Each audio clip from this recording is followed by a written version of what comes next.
What's up, everyone? Nick and Mac here with you on Empty the Benches. We have our Central Division preview today. Finally, time to get into the nitty-gritty, the preseason stuff that you all know and love. But before we do that, Mac, what's going on? I know you've had a little bit of a crazy couple weeks, so how's everything been treating you? It's okay. I've definitely been better. I think maybe a good way to put it is we're going to be starting every episode off from now on with a segment called Max Misfortune, which on last week's edition, you heard about my car catching on fire in the beer league parking lot.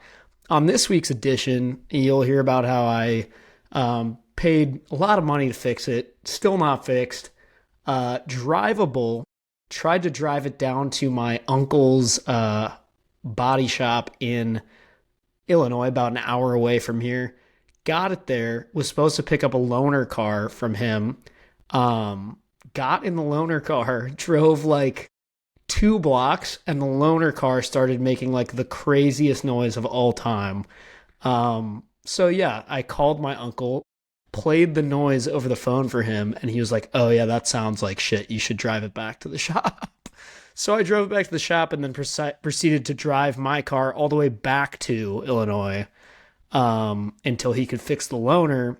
And then the very next day did it all over again, and now I finally have the loaner. So there's just a whole lot of bullshit going on in my life right now, and I don't very much appreciate it.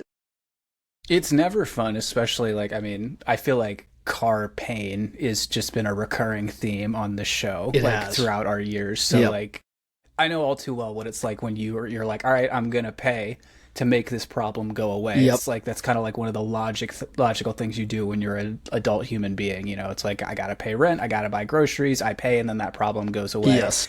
Unfortunately, with cars, it is never that simple. There's always something else. So I do not envy you. That is not a fun situation to be in. Yeah, and if that wasn't bad enough, this is actually, some of you may have noticed this, but I'm currently banned from Twitter. What? Yeah, I didn't do anything, to be clear. I wasn't like going on some rant and like cursing people out. I like got flagged as like being a bot or something. They like emailed me saying I'm suspended due to like inauthenticity. And I've basically been banned for like a week. And any of you who know me know that I'm on Twitter like constantly every day. So this might be worse than the car situation for me. And what's really worse is the two of them combined, because I can't go on Twitter to complain about my car issues like I definitely would be doing. Like, that's the double whammy right there. It's like one would have been the outlet for the other. But that's so brutal. Like, why? It's tough. Just like, did they say why you were getting flagged as a bot? There's no explanation, and I've been appealing it for like a week, and I've heard absolutely fuck all back. And I also found a Reddit post of a guy saying the same thing happened to him and that they never gave him his account back. So that's pretty exciting stuff. But yeah, if you've tried to like tweet at me or like go find my page, I didn't delete my page. I'm not intentionally off of there, and I'm still trying to get back on there. So I guess stay tuned. But yeah, it's not been great for me. However, I think we can use that as a nice segue to talk some hockey, because I'm really looking forward to this episode. As you said, this is our Central Division preview episode, our first of 4 divisional preview episodes we're going to be putting out over the next 2 weeks. Going to start with the Central. We're going to try and have a couple of guests maybe for some of the other divisions. I know we have a Pacific Division guest. We'll probably have a Metro guest, somebody to kind of focus on a little bit of one main team during that episode. But for Central, we're just going to kind of grip it and rip it and jump right in. So, shall we? Yeah, absolutely. It's a little bit of a weird division. This one is always interesting year in and year out. Let's go ahead and start with Chicago. They're an interesting team. They're absolutely on the up and up. You can't talk about this team without talking about Connor Bedard. That's just, where we're at in this thing now. So everyone seemed to kind of get on his case a little bit last year. Obviously, there was a pretty big dip in production, and that team is obviously a bad hockey team. Let's just call it what it is. They were at the bottom of that barrel. So just your initial impressions right off the bat about this Hawks team going into this year. Yeah, I mean, they make some additions. They also had some subtractions. I think that the additions are better than what they lost. Like I think they gained more than they lost. No real big like blockbuster names that I can remember them getting. I feel like Burakovsky and like Lafferty are probably like the technically the biggest names they landed. I know Matt Grizzlick's over there. Tominato was the other ad. Toninato was the other ad. Then they lose Joey Veleno, Victor Soderstrom, TJ Brody, and Arvid Soderblom. So not that important with the additions and subtractions. However, when your team isn't that good to begin with, getting a guy like Burakovsky or a Lafferty could actually, I think, make this team better than they were last year. So it's something. Yeah, definitely. I think it's a situation where we're going to go by daily face-off, which is where we're looking right now. They have him slotted on that top line. Now, is that going to be one of the best top lines in the NHL? Absolutely not. But you and I have seen firsthand what Andrei Burakovsky can do when he's got good guys getting him the puck. I mean, he does have great hands, does have a pretty decent shot, and I think he proved that when he went to both Colorado and then inevitably Seattle. So I agree. I think that's a great addition for them. I'll begrudgingly admit that Frank Nazar is proving my previous prediction about him wrong. That might have just been a little bit of a homer bias, but it is what it is. It's interesting. This bottom six is very concerning for me, and that bottom four defense pairing. Like I know Artie Levshinov is in there, and I still have every full belief that he's going to be a great NHL defenseman. But right now, Hawks fans, you just, you got to suffer a little bit. And I think that's not too far out of the question to ask, given what you had to go through between the years of 2008 and 2016. So no, that's exactly right. I do think Rinzel will be somebody to watch this year. He should have a pretty good year. I've honestly heard some rumblings about him being like a sleeper pick for fantasy. So if you're playing fantasy this year, keep your eye on a guy like Sam Rinzel, defenseman for the Hawks. Could be a kind of a sneaky pick that pans out pretty well. The problem for me with the Blackhawks, and I'm sure Blackhawks fans are annoyed about this, if you look at the teams like them and San Jose and like Anaheim, who have all been bad for like a good while, you could even argue that the Blackhawks have been bad for longer, I feel like, than those two teams. They're going to be worse than both of those teams this year, I think. For sure the Ducks, maybe the Sharks. I think the Sharks will be better than the Hawks this year. I think the Sharks added a lot more and a lot more like valuable pieces. I mean, the Sharks, you could literally just narrow that. And we'll get into this in the Pacific, but you could just say Dmitry Orlov right there and boom, the Sharks win. Yeah, I just think it's probably frustrating for Blackhawks fans because they're like, why is this taking us so long? But other teams, it's not taking them nearly as long to like rebuild. So I get that, but also like you said, like, shut up. You guys had some serious glory for quite a while there, so I don't really feel bad. Exactly. It'll be interesting to see what Blashill can do going in there behind the bench this year, but I think we're kind of in, can we say group consensus, this team is going to finish 8th in this division? Yeah, I think so. I also think as we go through each team here, why don't we say, let's not say necessarily where we think they're going to finish, but let's say playoff team or non-playoff team. I think you and I will both agree Blackhawks non-playoff team. Absolutely. And then at the very end of the rankings, we can give our prediction for the division winner. Cool. All right. I like that. Let's do it. Let's go ahead and move on then to Colorado. So totally sunnier skies out in Colorado. Definitely not going to ever be a bad situation when you're going into a hockey season with Nathan McKinnon and Cale Makar in your lineup. Some pretty big ads for them. They get Brock Nelson, who comes over at the deadline last year. Charlie Coyle, Ryan Lindgren, Mac Blackwood. Out the door, they lose a couple guys, that trade with the Islanders. They send Callum Ritchie and Oliver Shillington back out. Georgiev goes to San Jose, Middlestat to the Bruins. But I don't necessarily think they lost anything. I think my thing with these guys is they had some problems on the back end last year. Like stopping the puck and keeping the puck out of their own net, I think we can agree was a problem last year. So is the name of the game for them this year just stop the puck and everything will be fine, or do you see some other issues in this lineup?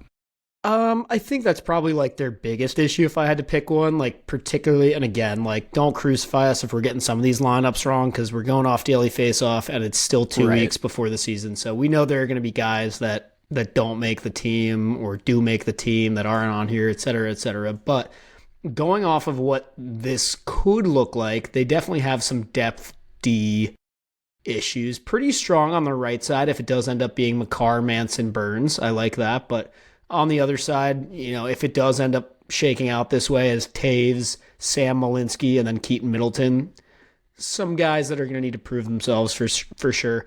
I also think like the bottom six, it's decent. I mean, honestly, the third line is pretty good. I probably shouldn't even say the bottom six. Really, just the fourth line is where they're going to have a little bit more proving themselves to do as well. But I'd say those are the biggest weaknesses. My question about this team is, do you think Mac Blackwood has a good year? Because he's going to need to. I think the woodshed in total is going to need a good year this year. They're going to need it from both of them. I think he has a better season than he did last year. Yeah. I think, maybe stakes out that claim a little bit more as like more of the 1 as opposed to the 1A. Yeah, I could see a bounce back year for him. I know that's what Avs fans are hoping for. I do anticipate a pretty heavy split between those two guys, though. Yeah, I would say so.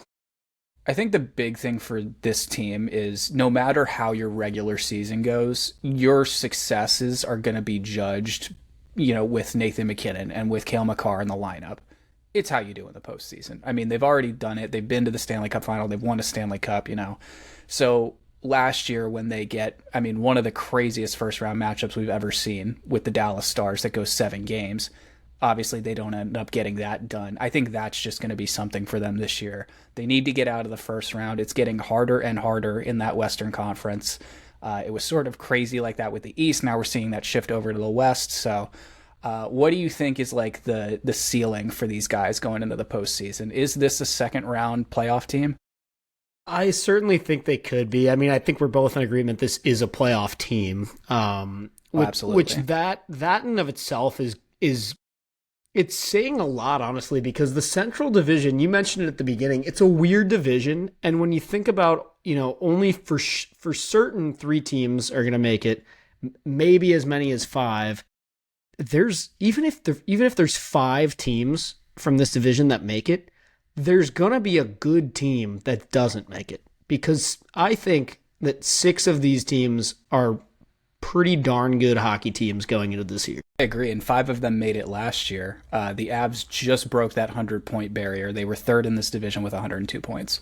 Yeah, I think Avs will make it. Obviously, it's a cop-out to say it just depends who they'll match up against about whether they get out of the first round or not. But I do think this should be a second round or greater playoff hockey team come next spring.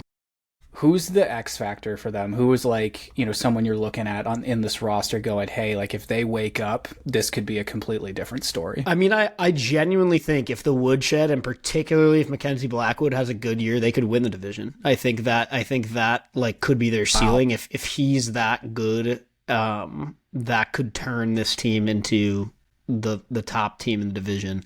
But I also think if you want me to pick a roster guy, I want to see a good year from like Victor Olofsson, Arturi Lehkonen, Brock Nelson, those guys, the middle 6 guys, those guys are going to make or break how good this team actually is. I think it's Nelson for me, because there was so much hype when he came over and it didn't click right away. Yeah. But that's someone who you and I both wanted the Capitals to make a huge push for.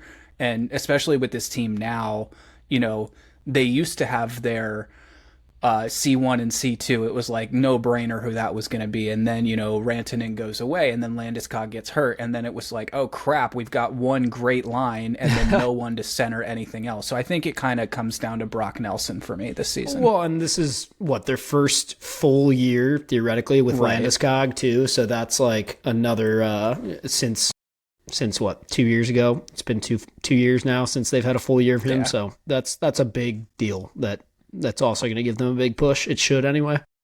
He didn't waste any time shedding the mitts in that preseason game either. No, that was he didn't. Awesome. Colorado, we're agreeing playoff team, right? Playoff Move on team, to Dallas. Yes. Yep. Okay. Dallas. I was thinking about this earlier, as we're sort of like planning out when we're going to do the previews for each of these divisions. I think Dallas is one of two, maybe three teams this year where it is like, okay, enough is enough. You got to put up or shut up, because we have been talking about this for what, 4 years now, 5 years now?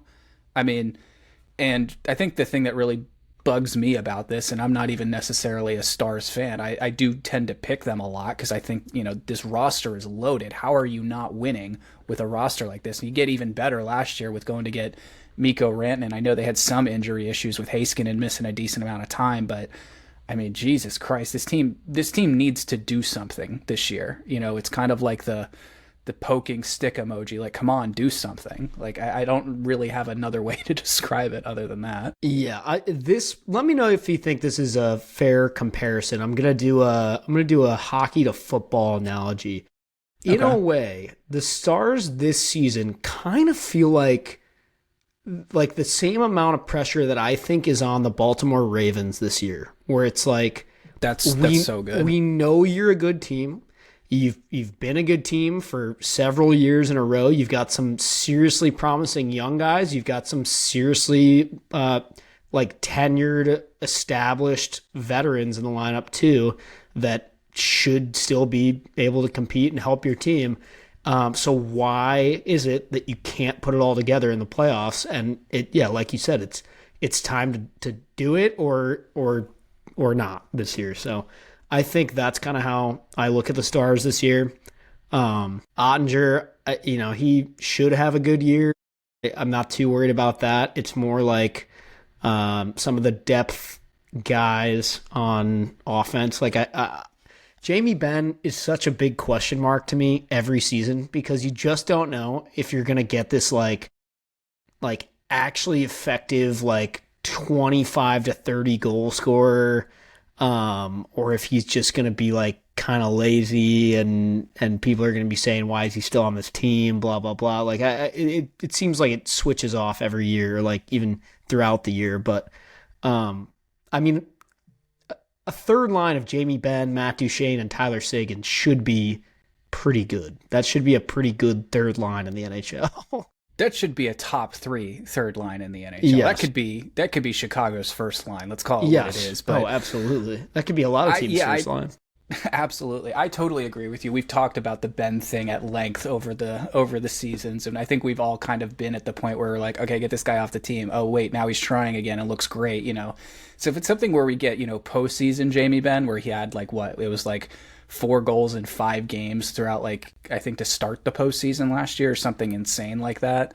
Yeah. That's obviously great. I don't know how sustainable that is for an 82-game season at this point in his career. No offense, just kind of where we're at right now. But I think the big thing for me is you could say these guys lost a decent amount. Granlund goes to Anaheim. You got Ceci who goes over to the Kings, and then you got Dadonov going to the Devils.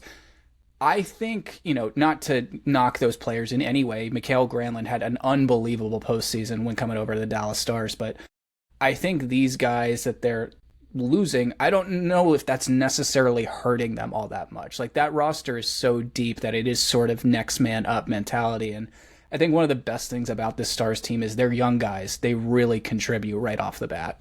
Yeah. And I think too, if you look at their decor, guys like Esa Lindell and Thomas Harley, I'd say for sure 2 years ago, even 1 year ago, a lot of guys would look at those two defensemen on paper and be like, those are 2 of your top 4 defenders.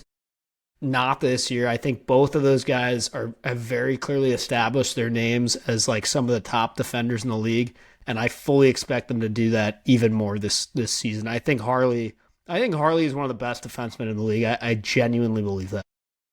Yeah, last season was the biggest coming out party I think we've seen in a long time from him. I mean, it kind of started with the 4 Nations, and it shows what that does to a young defenseman's confidence. So, I mean, if he can keep that going, I mean, it's kind of scary to think that guy and Miro Heiskanen are both on the same defense core. I mean, that should pretty much terrify any Central team night in and night out, the fact that they're going to have to play these guys that many times. Yep, and when you look at their top 9 forwards, whatever, whoever knows regardless of what guy is going to be on what line, just knowing that somewhere in your top 9, you've got Hintz, Rantanen, Robertson, Johnston, Jamie Benn, Matt Duchene, Tyler Say. Like, it's ridiculous to expect this team to not be able to win the Stanley Cup. It's really gotten to that point. And again, it feels like that with the Ravens too. It's like, you look at their team on paper and you're like, dude, there's tons of all-stars here. Like, what are we doing?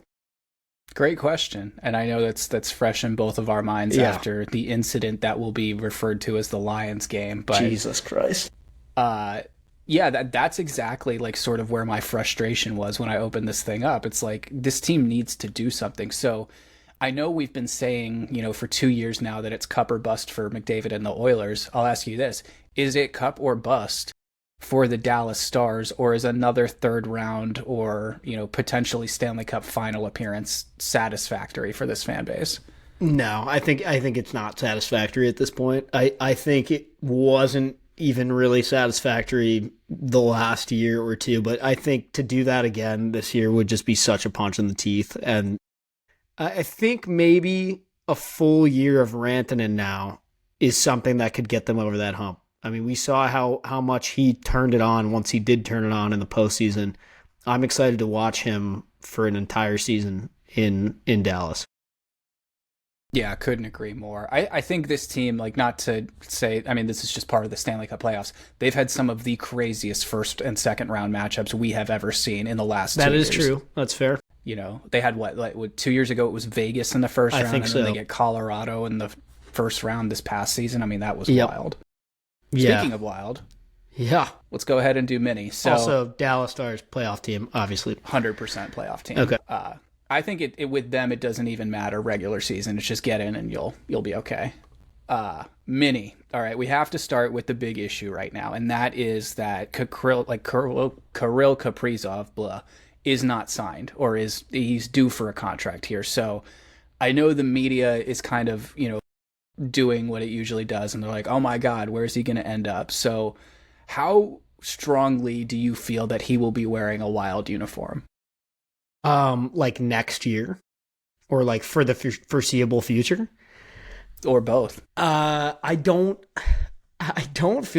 it's hard to feel strongly that he will. I know that he just had a press conference after. So first of all, if you don't know what we're talking about, he was offered a contract that would have made him the highest paid player in the league.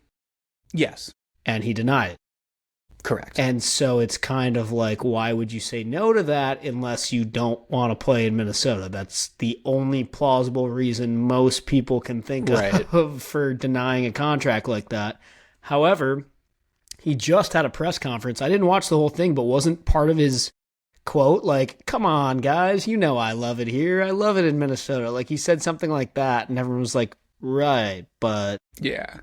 So but what it's like was all that actions about? and words here, man. Like, come on. So then it's literally the Squidward, like, you guys know I was just kidding. Exactly. I was just kidding, right? Yeah, exactly. Like, I don't know. It's interesting. I mean, maybe he didn't want that much term. That's really the only thing I can think of. Yeah. But I did try saying that to one of my Wild friends to kind of talk him down from the ledge a little bit. I was like, okay, maybe he just didn't. Yeah, maybe he wanted a shorter term.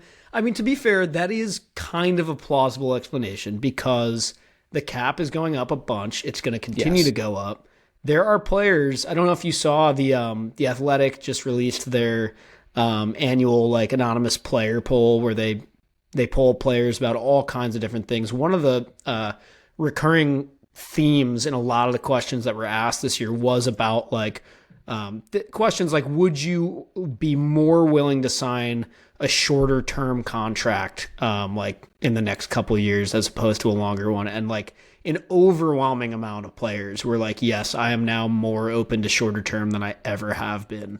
Because previously guys want stability for their families, for their kids that are in school, and just for themselves. It's, it's shitty to pack up and move, and everyone wants to be a beloved player on a franchise for a long period of time if they can do that. But it's going to be interesting because one of the not to go off on too much of a tangent here, but one of the cool things about the NHL when you compare it to like the NBA or the NFL, is players stick around on one franchise for a lot longer in general, I think, than they do in the NBA or the NFL, and the MLB too.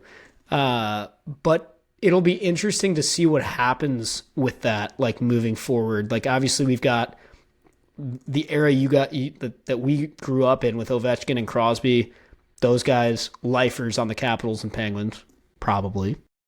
Crosby, probably. Anyway, I'm just getting at it'll be interesting to see what guys like McDavid and Kaprizov and some of the next generation of superstars do. Will they bounce around to 2 or 3 teams just because they can get a new deal every 3 or 4 years instead of signing that big 9-year deal or 7-year deal or whatever it is, Yeah. I think that the other thing too is like Minnesota probably just walked into that only ever going to offer him 8 years because that's all they know how to do is do long-term max contracts. So I don't know if he maybe got a little bit scared off after looking how it went for Parise and Suter, and I know you could blame injuries for that one too, but yeah. I mean, maybe not the smartest moves by that franchise back then, new GM now and everything, so we totally get that, but it is obviously a little bit of a bigger picture other than just Kirill Kaprizov. Guys like Tarasenko, Boldy, Eriksson Ek, Mojo, Ryan Hartman, Marcus Foligno. This team does have like a gritty side to them. Yeah, they've got depth. It's a good team. Tarasenko, the big ad this year, right? Definitely. And then I think the back end is really interesting this season. I think it'll be really cool to see where Zeev Buium lines up in this team. Yes. Coming out of camp. Young guy, could potentially be paired up with Brock Faber. That would be one of the more exciting young player D pairings in the league. And then I think the X factor for me with this team is Jared Spurgeon. Like, where are we health-wise? And unfortunately, that's kind of been the MO for them in the regular season the last couple years. I mean, talk about a guy you really just want to see have like a solid 82 because that guy is he's one of the best out there for sure. Yep. I'll give you another, I'll try to do this for most of the teams. I'll give you another sleeper pick for fantasy on this team. Jacob Middleton. That guy is going to block a ridiculous amount of shots. He's going to get assists. He's going to he might play some power plays, some shorthanded minutes as well. Underrated player in general. So keep your eye out for him. But yeah, this is a good hockey team. They were really good last year. I think it's safe to say Kaprizov was literally like one of the best players in the entire league last year. I expect that to be the same or better this year, especially with the whole contract situation. So this should be another exciting year for Wild fans, I would say. How do we feel about the goaltending here? So obviously, it was kind of like Flowers sent off last year. Gustafsson kind of takes over in net. What is just like the gut reaction going into the season? Do you think he keeps that up, or are you looking for maybe another step forward? I think Gustafsson has showed signs of being a pretty competent goaltender. I think he's definitely lacked consistency throughout his full tenure, but I believe that he can be their 1A starter without question if he has the year that he's capable of having. I know I'm not really saying a lot with that. I guess if you want an actual prediction, I think he will have a good year this season. I think Gustafsson will have a solid year for the Wild. I don't think he's going to win the Vezina or anything, but I think he will be serviceable. I don't expect him to be an issue. Playoff team? Yes, playoff team, Minnesota Wild. By the skin of their teeth, playoff team. Okay. Yeah. I think there's going to be a little bit of a shakeup coming their way this year. I think it might be a little bit harder than it was last season, but I think they just get over the line. I think maybe it's a game 82. Fair enough. Okay, wow. Yeah. Speaking of shakeups and a team that could really use one after last season, you've got the tarp on. Nashville. What do we think is going on here? It's so bizarre. This is such a bizarre franchise right now that's just in complete limbo, I feel like. There's really no reason that they should be bad. They've got Philip Forsberg, Steven Stamkos, Jonathan Marchessault. They've got some really promising young guys from the Admirals like Luke Evangelista. Zachary LaRue, Fedor Svechkov. I didn't even mention they've also got Ryan O'Reilly, obviously. And then, Roman Josi, still great defenseman in this league. Brady Shea, good player. I think their defense is a little bit lackluster. That's probably their biggest weakness, I would say, besides like Josi. But there's not besides like a little bit of a weaker D. Don't look at this team and say like, oh, they suck. You know what I mean? But last year, No, not they at were all. horrible. They were one of, if not the worst teams in the NHL for a solid portion of the season. Yes. I mean, look at this PP1. Forsberg, O'Reilly, Marchessault, Stamkos, Yossi. That's I understand disgusting. if we're talking about if we're talking like 3 or 4 years ago, that's elite. It's still good It now. still I know some should of those guys be like are a top 10 power play in the league easily. 100%. Like maybe even Yeah. closer to top 5 if they're like actually all performing as well as they can. Those guys are not old men. Like I know some of them are getting up there a little bit, but like nobody's like 40. Like they're not like old dudes. Right. And then, between the pipes, you got Saros. That's never anything to be upset about. Yeah, and he kind of had like an off year last year, but so did the whole team. So like you can't really blame him. And also I think we've seen him regress a little bit just due to that kind of weaker decor that they have. I would really like to see this team like make a trade for a defenseman or figure something out back there, because I feel like if they could even add like one more solid like second pair D, that could really elevate this team to like a B plus instead of like a C minus, if that makes sense. I like that. I think, they brought in guys like Nick Hague and Nick Perbix. It's like if one of those guys can take a huge step and just really evolve into like that, like sort of solid second pair defense guy, like you were just saying. Yeah, I think that's Hague going to will be huge good for them. I'm not so convinced about Perbix. I think Hague was a good move for them, but I guess I would have rathered them go after somebody a little bit better than Perbix for that second pairing or wherever he's going to end up. I hear what you're saying. I think this is you nailed it at the beginning. This is just such like an anomaly of a hockey team. It's just so weird. Everything when you're looking this lineup up and down should be like, all right, solid wild card playoff team. But everything we saw last season leads me to believe the polar opposite. Part of me is like, it can't be that bad again, right? Like, surely it can't. Yeah. Yeah, I guess when you look at the subtractions compared to the additions, like, if we start on D, they lose Lazan and Luke Shen, and they replace them with Perbix and Hague. I think that's close to, like, as good as what they had, but I think it's a little worse, personally. I'd rather have Luke Shen and Jeremy Lazan than Nick Hague and Nick Perbix. And even if it's just for the experience that Luke Shen has. Yes, that guy's it's been a there, huge done that. That's a massive won part Stanley Cups, been to the Stanley Cup final. So, just to have that in the room. But I think they also have plenty of that. They've got O'Reilly, they've got Stamkos. So, Marchessault has been there, done that too. So, I am going to go ahead and say not a playoff team. Yeah, and honestly, I do think they will be. There's, like you said, it's hard to imagine them being as bad as they were last year. I feel like that was somewhat of a fluke.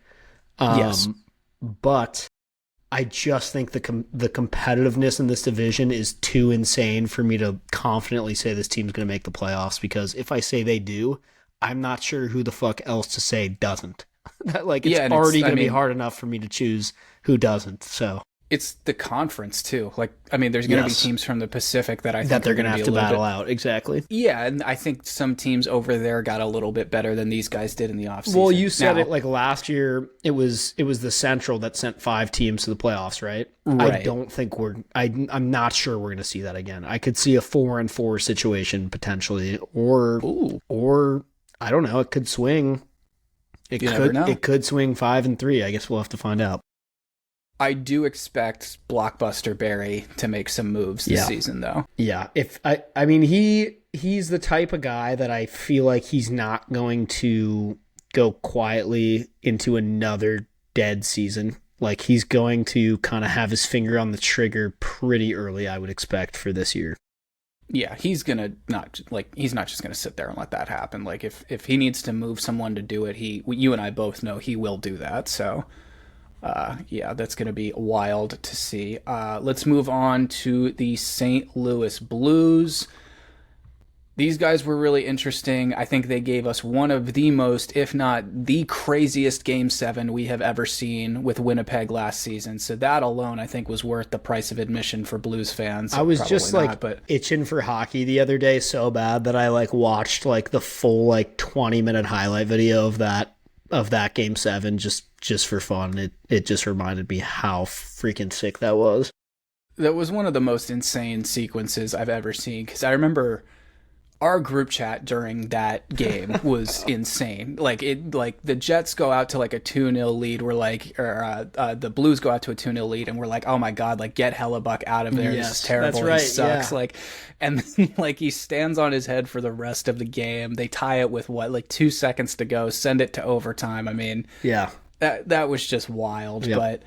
But, yeah, these guys, I mean, I do think some guys on this team need to have some bounce back seasons. I think they had a couple guys have some off years last year. Yep. Really excited to see what they can do with a full season of Jimmy Snuggerud. I thought he looked great as soon as he got there when he was done with the Gophers last year. They bring in a guy like Nick Bukestad to anchor that fourth line center role. I think in the Central, that's just a good move because he's built like a house. And to be able to just park his huge ass out there for, PK or shut down guys in the corners, I think is just such a valuable asset to have on a team like this. Yeah. No, this is another interesting team. I think that you nailed it. There's a couple guys that especially I'll go back to fantasy. There's a couple guys on this team that you should be able to rely on pretty heavily as fantasy studs. Kyrou and Thomas are the big ones that come to mind, and they were kind of just okay, kind of just nothing special last year. I feel need those guys to step back up and be two of the best players on this team like they should be.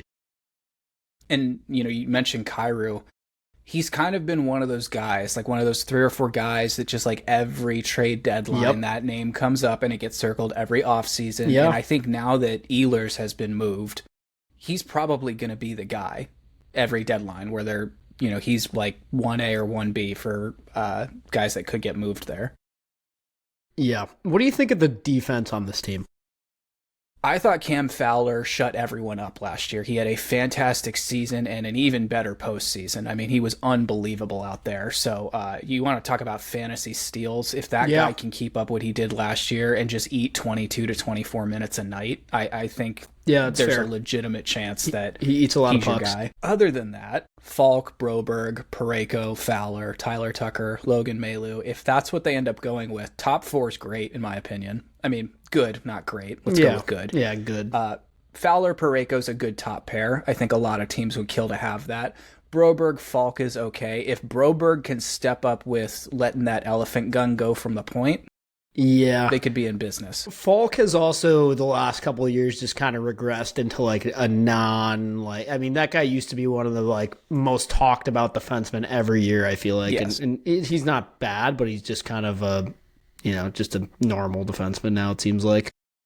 Yeah. I will say the thing I think these guys do have going for them this season is Binnington did kind of get that resurgence after the Four Nations, and I think he kind of heard maybe me being like, this guy's done, right? Or I'm so sick of talking about this. But I was going to say, you know why I think he has another good year this year? Olympics. Yes.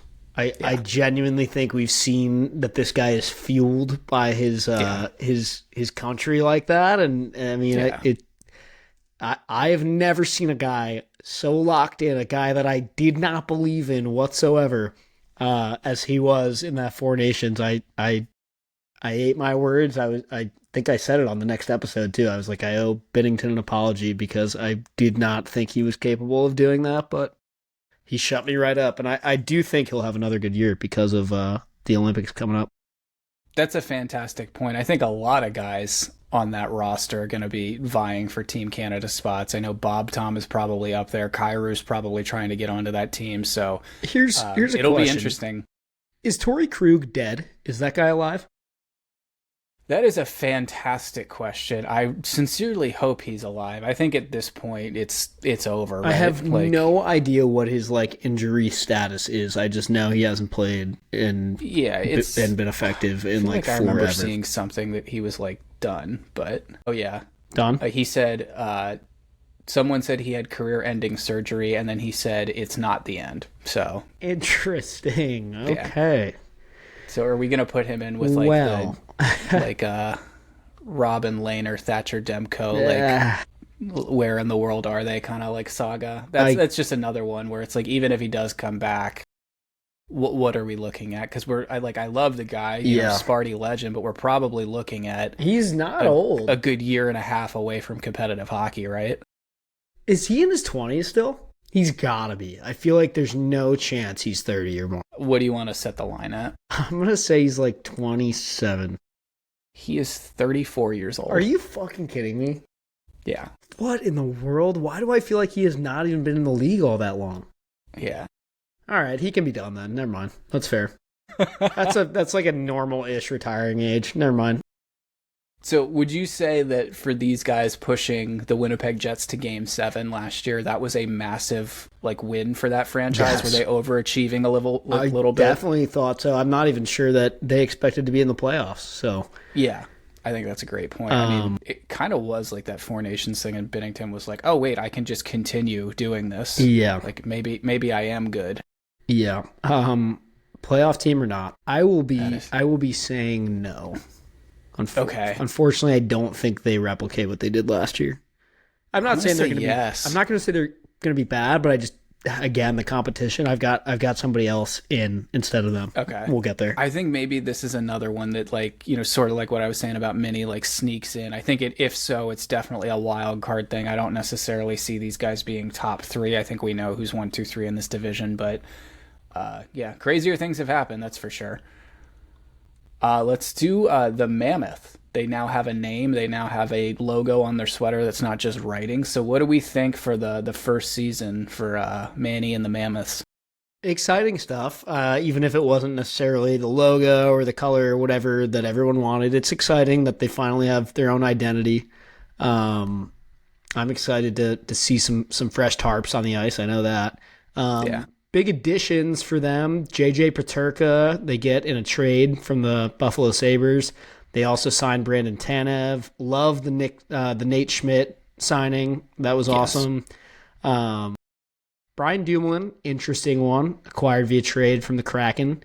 And Robbie Fabry acquired via trade from the Wings.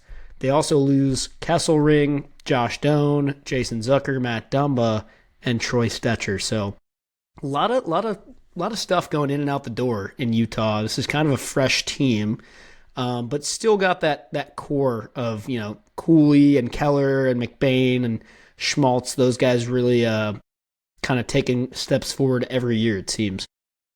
Yeah, I think a guy that they can look at that I think needs to show a little bit more consistency this season is going to be Dylan Guenther. We know what that guy has in terms of a shot. That's one of the most valuable weapons in the National Hockey League.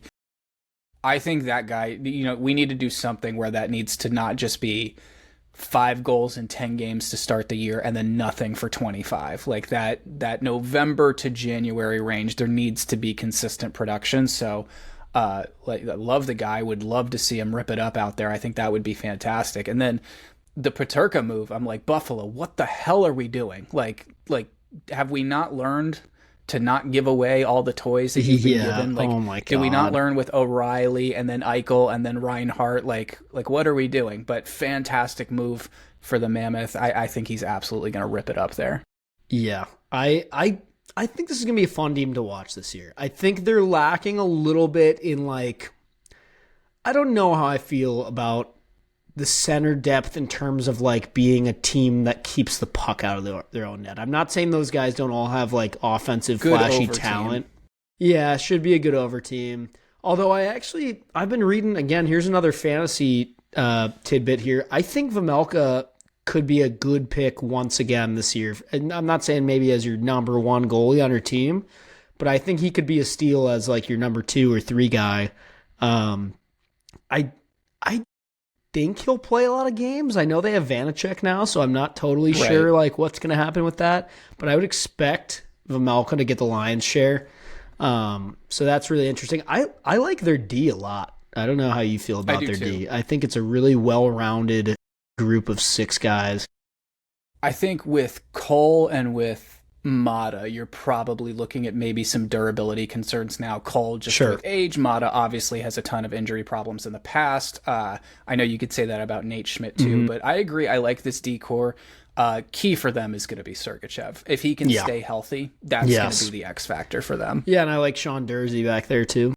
Yeah, and I know he had some pretty serious injury issues last year too. Yeah. So if those guys stay healthy, I think they'll be in a little bit of a better position, because I do think what you mentioned about the center depth is a great point. Yeah, I mean, just it's Logan Cooley, Barrett Hayton, McBain, and Stemlin. Again, I know they can all score goals and do cool stuff on the ice, but I'm just I don't think it's like necessarily the most like shut down group of like two-way centers. 100%. Better than what Chicago's got, that's for sure. Oh my God, yeah. How do we feel about them losing a guy like Matias Michelli? So he ends up in Toronto. That was obviously a guy that I think, was a great fantasy player last year, had some really big bright spots for this team. But do you think that hole is going to be something that they're noticing, or do you think bringing in Peterka kind of like smooths that over? I think Peterka's a good replacement. He's a great player. I think he'll shine on this lineup, but I don't think that it's the same. I think it's a little bit different.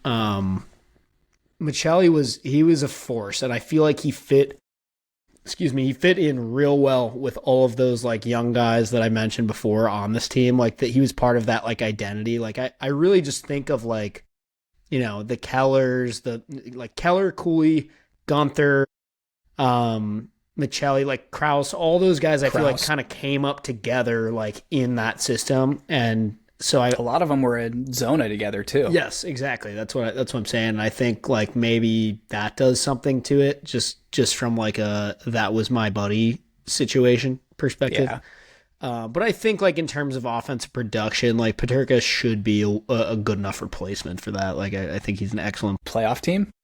I want to say yes so bad, but just not yet. I don't think they'll be able to get in yet. I think I almost kind of look at them as like the Ducks of this division, where like they're gonna fight, and I don't think they're gonna be an easy team to beat on any given night. Like no one's gonna be like, oh nice, we've got Utah today. Like they're not a team you're gonna want to play, but I just don't think they'll win enough games to get in. I agree. I think we're probably a year or two away. I mean, it would be so cool if these guys got hot down the stretch, and then we're like, hey, let's buy. Like, why not go for it? But, that'd be very cool. And the ownership group would 100% do that. But I think we're just a couple years away right now. Do you think there is a chance that VTech steals the cage?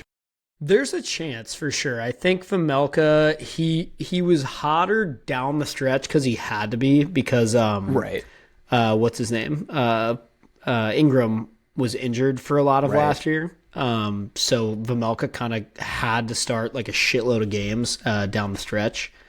And I think it'll be something to keep your eye on. I know I said Vejmelka could be a steal in fantasy, but I wouldn't pick him high. I would definitely go after your other goalie or goalies first, and then just keep a close eye on the Utah situation in net, because one of those guys could be a good like second or third goalie option if you're needed. Totally agree. Another guy, just real quick, I know he just got hurt the other day and he's week to week, but Alex Kerfoot, if he can provide a little bit of like veteran leadership and stability. Obviously he's been on some great teams before with those Avs teams and everything, so that would be interesting to see what he can do there. All right, let's go ahead and wrap up with maybe the heaviest hitter in this division. They won the President's Trophy last season. They kind of took the league by storm. The Winnipeg Jets. Just initial impressions for this team going into the season. What is the expectation? It's not all that dissimilar from what we were talking about with Dallas and the Ravens and all that. I don't think it's quite there, and I can't totally explain why, because I feel like they've also been equally knocking on the door like for equally as long and still haven't done shit. I don't know. You look at this team on paper, I think they're excellent. I think this is a fantastic hockey team. And I fully expect them to, like I said with the Stars or the Ravens, I fully expect them to have another excellent season, maybe win their division, definitely make the playoffs, and then who fucking knows? Like, I don't know. The reason I compared Dallas to the Ravens is because everyone that asked me, so what do you think about your Ravens this year? Like right before the season started, I would say something along the lines of like, oh, I think they'll have a really good season once again. And then everyone was like, what about the playoffs? And I was like, I have no fucking idea. I don't, no one has a clue what's going to happen. One of my friends was making a comparison for this Winnipeg team the other day. They were like, I kind of feel like this Winnipeg team is getting to where the Washington Capitals were Yes. in like 15-16 when you Yes. like you have Braden Holtby arguably at his peak. Yep. So then you could relate that to Connor Hellebuck. Yep. You guys got like, Connor and Scheifele and stuff like that. Yes. It is definitely deep enough. It's a good I comparison. think. I don't know if it's as deep as Dallas is, but then again, I don't know many sports teams that are that deep. It feels deep in like a different way. Yeah, like Dallas is these deep guys on are like a household name basis. Like their top 9, every single guy, casual hockey fans know who all of those guys are. They should. This is close, but like I think you'll find some casuals that aren't as familiar with like a few of the guys in the top 9 for Winnipeg. I think this I feel like I've said this before. This could be their year. This could be the year for the Winnipeg Jets. I really Canadian Cup drought is over? Maybe. I don't know. I guess if I had to point out a weakness, the main thing is like we don't know what the hell is going on with Hellebuck and the playoffs, and so that's just still a question mark for some fucking reason. And then actually never mind. Their D is good. I don't have anything bad to say about it. For me, it's health. It's Morrissey needs to stay healthy, and not Morrissey needs to stay healthy during the regular season. It's Morrissey needs to stay healthy in the playoffs, because we saw firsthand last season that when he goes down, there's just a clear hole there. And especially if you're going to get into overtime games, which this team did, you're going to run out of steam because you need a guy that can play well over 30 minutes a night in the postseason. Yeah, I mean, it's almost like Morrissey is like, it's like he's on a double-decker bus and somebody crashed into it, and that's why he keeps getting injured, or he's so worried about this light that will never go out, and that's why he can't stay healthy. I don't know. It's something like that, but something. Yeah. What do we think about Johnny Toews on this team? He's coming home. He's been away from the game for a long time. I don't know if. We saw Gabe Landeskog come back, but I feel like Johnny's been away for a lot longer than that. So, I mean, what do you think is going to happen there? I think, I'm not saying Jonathan Toews is going to be like a 30-goal scorer, but I think that he can make a difference on this Jets team, and I think that he is for sure going to be somebody to watch this year for the Jets. I agree, and, I could not be happier for the guy. I'm so glad that he went back. I mean, the road he had to go through, I don't know if you saw like those posts about him doing like the induced vomiting and all that stuff. That just sounds awful. I mean, I think I had a couple nights like that in college, but I don't necessarily think it was induced, nor was it healthy.